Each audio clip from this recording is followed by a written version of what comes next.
Big breaking news and ఈసీకి ఇది పెద్ద షాక్ అని చెప్పాలి. చూసాం, మనకి ఇంతకుముందు అందరికీ ప్రతి ఒక్కరికి తెలుసు బీహార్లో రాబోయే రోజుల్లో బీహార్లో ఎన్నికలు జరగబోతున్నాయని. బీహార్కి సంబంధించిన అక్కడి ప్రజలకు సంబంధించిన 1,00,000 ఓట్లు ఎలక్షన్ కమిషన్ తొలగించినట్టు మనందరికీ తెలిసిన విషయమే. ఈ విషయంలో కాంగ్రెస్ అంతేకాకుండా అక్కడ ఎవరైతే ఓట్లు తొలగించారో వాళ్ళు సుప్రీంకోర్టుకు వెళ్ళడం జరిగింది. ఇప్పుడు బతికిన వాళ్ళని కూడా చనిపోయినట్లుగా అక్కడ ఓట్లు తీసేయడం కూడా ఈసీ తొలగించడం జరిగింది.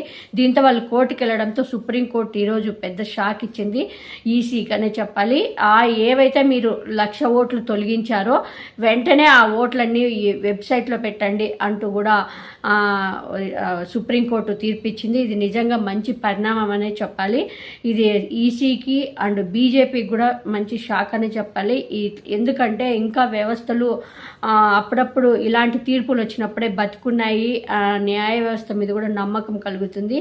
సో ఇదైతే ఇప్పుడు పెద్ద షాక్ అనే చెప్పాలి ఈసీకి.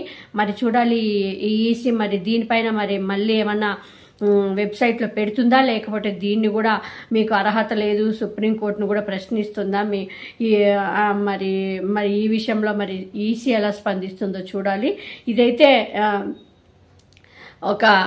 అంటే అక్కడ బీహార్ ఎవరైతే ఓట్లు తొలగించారో వాళ్ళు కోర్టుకి వాళ్ళు ఇప్పుడు ఘన విజయం సాధించారనే చెప్పాలి. సో 1,00,000 ఓట్లు అండి, 1 కాదు 2 కాదు 3 కాదు 100 కాదు 1000 కాదు 1,00,000 ఓట్లు తొలగించారు ఈ ఈసీ. ఇది ఎంత దుర్మార్గంగా ప్రవర్తిస్తుందంటే ఈసీ అంత దుర్మార్గంగా ప్రవర్తిస్తుంది.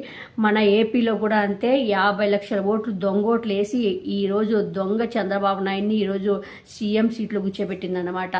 దోచుకొనేస్తున్నారు, ఏపీని అయితే సర్వనాశం చేస్తున్నారు. దీనికి కారణం మాత్రము ఈసీ బీజేపీ. దీనికి భారీ మూల్యం చెల్లించుకుంటారు రాబోయే రోజుల్లో అనేది మాత్రం తప్పకుండా ప్రజలు అంటూ ఉన్నారు. మరి చూడాలి. ఈసీకి అయితే ఇది ఒకటి మీద ఒకటి తప్పులు చేస్తూనే పోతుంది ఈసీ.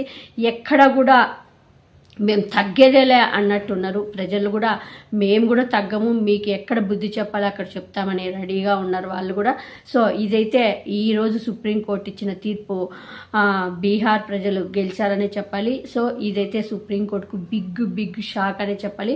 ఇమ్మీడియట్గా వెంటనే వెబ్సైట్లో పెట్టమని తీర్పిచ్చింది. మరి చూడాలి మరి ఎలా వెబ్సైట్లో పెడతారా లేదా అనేది.